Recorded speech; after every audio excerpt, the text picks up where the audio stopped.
হরে কৃষ্ণ। আজ বছরের সর্বশ্রেষ্ঠ একাদশী পাণ্ডব নির্জলা একাদশী ব্রত। আজ ভুল করেও এই বস্ত্র পরিধান করবেন না। এতে সংসারের দুঃখ দারিদ্রতা নেমে আসে। সে যদি রাজাও হয়ে থাকে, ভিখারি হতে বেশি সময় লাগবে না। তাই আজ এই বস্ত্র ভুলেও পরিধান করবেন না। আজ জ্যৈষ্ঠ মাসের শুক্লপক্ষের একাদশী পালন করতে হবে 18 জুলাই 2024 খ্রিস্টাব্দ। এই দিন যে নির্জলা উপবাস করা হয় তা হলো পাণ্ডব নির্জলা একাদশী ব্রত বা ভীমসেনী একাদশী ব্রত। এই একাদশী শ্রেষ্ঠ ও পবিত্র একাদশী উপবাস। আজ দশমী বিদ্যাযুক্ত একাদশী পালন বর্জনীয়, কারণ দশমীযুক্ত একাদশী পালনে পুত্রহানি, গো হত্যা, গুরু হত্যা, নিজ মাতা পিতা হত্যা জনিত পাপ হয়ে থাকে।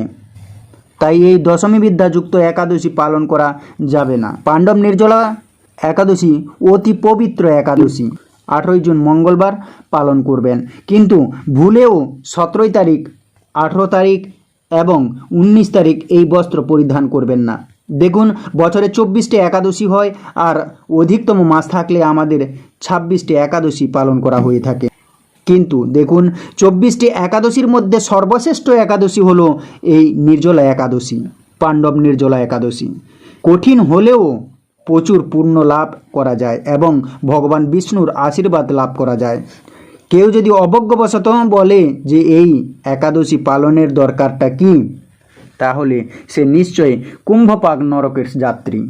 একাদশী পালনে যারা নিষেধাজ্ঞা জারি করে, সে শনির কোপে তারা বিনষ্ট হয়। তাই জীবনে সুখ ও সমৃদ্ধির জন্য মানব জীবনকে ধন্য করতে অবশ্যই একাদশী 8 থেকে 80 বছর পর্যন্ত সবাইকে পালনীয় কর্তব্য।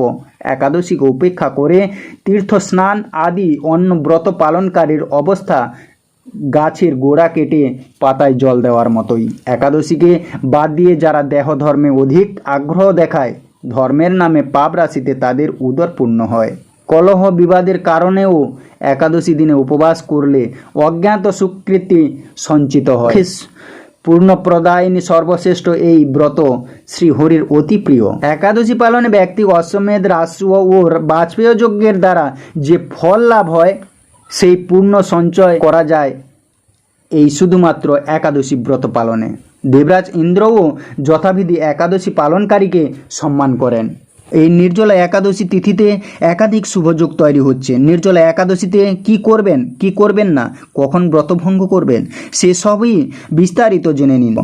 জ্যৈষ্ঠ মাসের শুক্লপক্ষের একাদশী তিথিতে নির্জলা একাদশী ব্রত পালন করা হয়। সেক্ষেত্রে 18 জুন নির্জলা একাদশী ব্রত পালন করবেন। পঞ্জুকুয়া অনুযায়ী এদিন অত্যন্ত শুভযোগ তৈরি হচ্ছে। এই একাদশী ব্রত পালন করলে বিষ্ণুর আশীর্বাদ পাওয়া যায়। ভীষণ গ্রীষ্মে নির্জলা থেকে এই একাদশী ব্রত পালন করা হয়।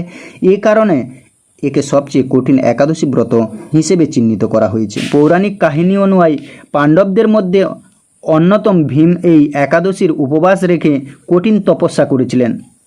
তাই একে ভীমসেন একাদশী বা ভীমসেনী একাদশীও বলা হয়ে থাকে। নির্জলা একাদশীর পুজোর শুভক্ষণ, পালনের সময় ও মাহাত্ম্য সম্পর্কে বিস্তারিত জেনে নিন।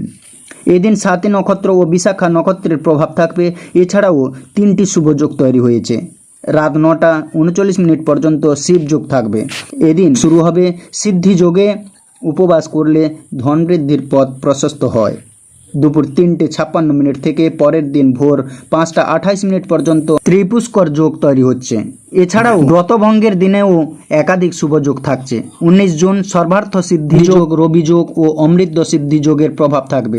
এই সমস্ত শুভযোগে নির্জলা একাদশী ব্রত পালন এবং ব্রতভঙ্গ করলে পূর্ণ ফল অর্জন করা যায়। ব্যক্তিকে কখনো অর্থাভাবে দিন কাটাতে হয় না। নির্জলা একাদশীতে কি করবেন?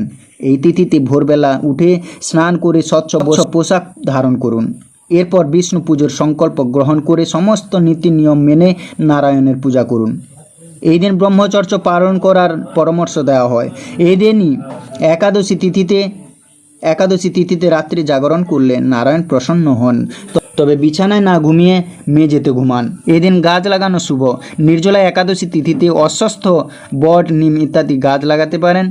এই তিথিতে নির্জলা উপবাস রেখে কাউকে জল ভর্তি কলসি দান করলে শুভ ফল অর্জন করা যায়। এই তিথিতে কলসি দানের সময় এই মন্ত্রটি বলুন: দেব দেব ঋষিকেশ সংসার বন্য তারক উদকুম্ভ পদানেন নয় মাং পরমাং গতিম। নির্জলা একাদশীতে অস্বস্থ গাছের পুজো ও জল নিবেদন করুন। এদিন গোদান ছাড়াও জল, ছাতা, জুতো দান করা শুভ। নির্জলা একাদশীতে কি করবেন না? এই তিথিতে ভুলেও কালো বস্ত্র ধারণ করবেন না। এই দিন ভাত বা চালের কোনো বস্তু খাবেন না। এই তিথিতে নুন খেতে নেই। মনে করা হয় এই একাদশীতে নুন খেলে একাদশী ব্রত ও বৃহস্পতিবার পূর্ণ ফল নষ্ট হয়। একাদশীতে তুলসী স্পর্শ করবেন না, তাতে জল নিবেদন করুন, প্রদীপ দেখান, কিন্তু তুলসী স্পর্শ করবেন না, কারণ এদিন তুলসীও ব্রত পালন করেন। তামসিক ভোজন, মদ্যপান ত্যাগ করুন। এই তিথিতে ঘর ঝাড় দেওয়া বা মোছাও নিষিদ্ধ, কারণ তার ফলে ব্যক্তি সূক্ষ্ম জীব হত্যার অংশীদার হয়। একাদশী তিথিতে চুল নখ কাটা এবং দাড়ি শেভ করা বর্জনীয়। একাদশী ব্রত পালনের প্রকৃত উদ্দেশ্য কেবল উপবাস করা নয়, নিরন্তর ভগবানের স্মরণ, মনন ও শ্রবণ কীর্তনের মাধ্যমে একাদশীর দিন অতিবাহিত করতে হয়। শিল প্রভুপাদ ভক্তদের একাদশীর দিন 25 মালা বা যথেষ্ট সময় পেলে আরও বেশি জপ করার নির্দেশ দিয়েছেন। একাদশী পালনের সময় পরনিন্দা, পরচর্চা, মিথ্যা ভাষণ, ক্রোধ, দুরাচার, স্ত্রী সহবাস সম্পূর্ণরূপে নিষিদ্ধ। একাদশীতে শরীরে প্রসাধনী ব্যবহার নিষিদ্ধ। তেল, সুগন্ধি, সাবান, শ্যাম্পু ইত্যাদি বর্জনীয়। একাদশী পালনের সময় পঞ্চরবিশস্য ভগবানের উদ্দেশ্যে নিবেদন করে প্রসাদ গ্রহণ করে পালন করা একান্ত দরকার, নতুবা একাদশীর কোনো ফল লাভ হয় না। একাদশীর পালন মন্ত্র: একাদশাং নিরাহার ব্রতে নান কেশব, প্রসিদ্ধ সম্মুখনাথ জ্ঞান দৃষ্টিপ্রদ ভব। এই মন্ত্র পাঠ করে নির্দিষ্ট সময়ের মধ্যে পালন করতে হয়। যারা সাত্ত্বিক আহারী নন, চা, বিড়ি, সিগারেট, পান, কফি ইত্যাদি নেশা জাতীয় গ্রহণ করেন, একাদশী ব্রত পালনের সময়কাল পর্যন্ত এগুলি গ্রহণ করা যাবে না। একাদশী পালন করলে যে কেবলমাত্র নিজের জীবনের সদ্গতি হবে তা নয়, একাদশী ব্যক্তির প্রয়াত পিতা মাতা নিজ কর্মদোষে নরকবাসী হন, তবে সেই পুত্রই এই একাদশী ব্রত পালন করে পিতামাতাকে নরক থেকে উদ্ধার করতে পারে। একাদশীতে অন্ন ভোজন করলে যেমন নরকবাসী হবে, অন্নকে ভোজন করালেও নরকবাসী হতে হবে। কাজেই একাদশী পালন করা আমাদের সকলেরই কর্তব্য। একাদশীর মূল কাজ হলো নিরন্তর ভগবানকে স্মরণ করা।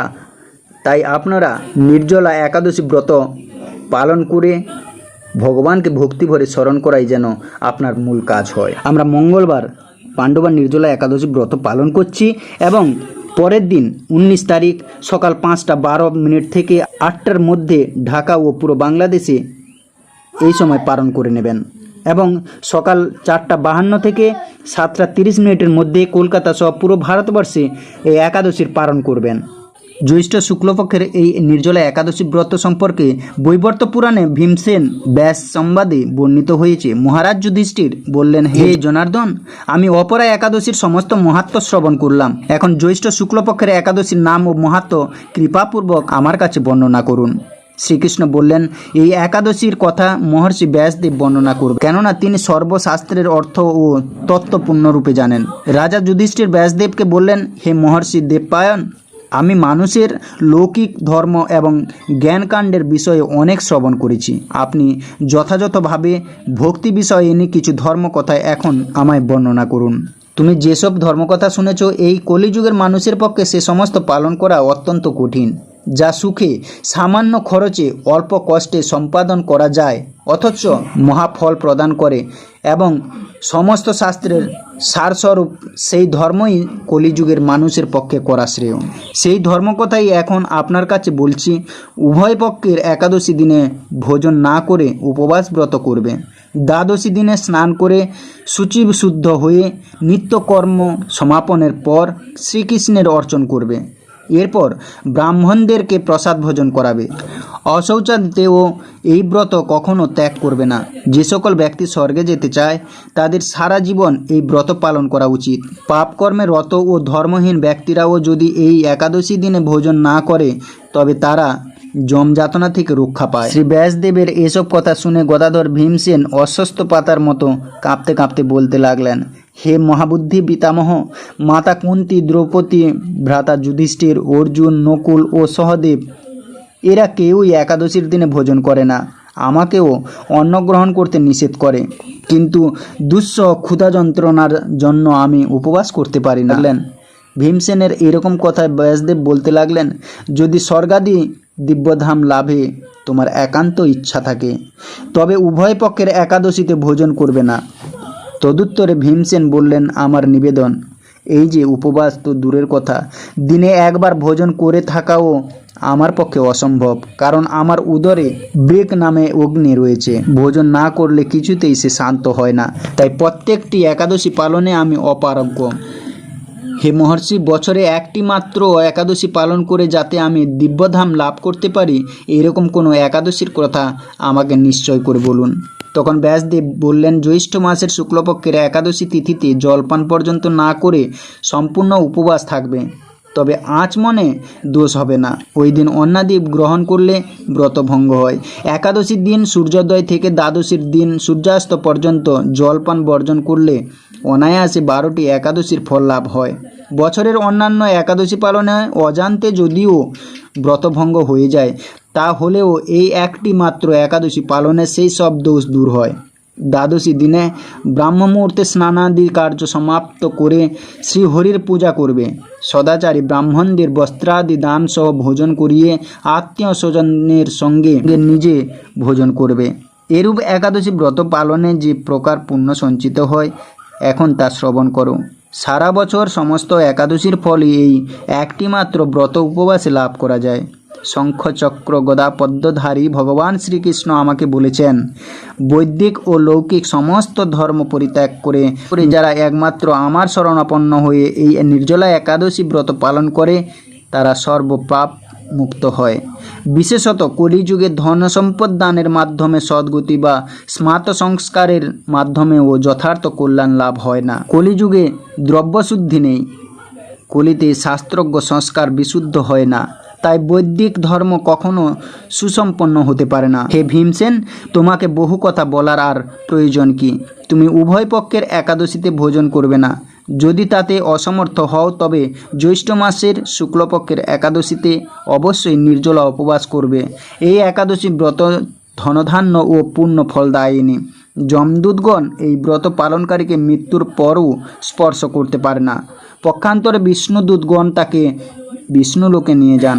ভীমসেন ওই দিন থেকে নির্জলা একাদশী পালন করতে থাকায় এই একাদশী পাণ্ডবা নির্জলা বা ভীমসেনী একাদশী নামে প্রসিদ্ধ হয়েছে।